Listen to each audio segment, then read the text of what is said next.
میں اس شہر یعنی مکے کی قسم کھاتا ہوں اور تم اے نبی صلی اللہ علیہ وآلہ وسلم اسی شہر میں تو رہتے ہو، اور سب کے باپ یعنی آدم اور اس کی اولاد کی قسم کہ ہم نے انسان کو محنت و مشقت میں رہنے والا بنایا ہے، کیا یہ خیال کرتا ہے کہ اس پر کوئی قابو نہ پائے گا؟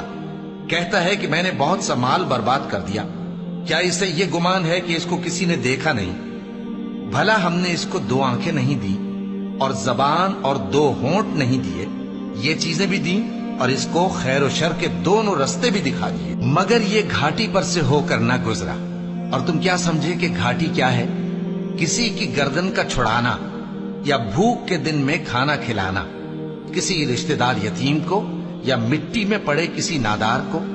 پھر ان لوگوں میں بھی شامل ہوا جو ایمان لائے اور جو صبر کی نصیحت اور ایک دوسرے کو مہربانی کی تلقین کرتے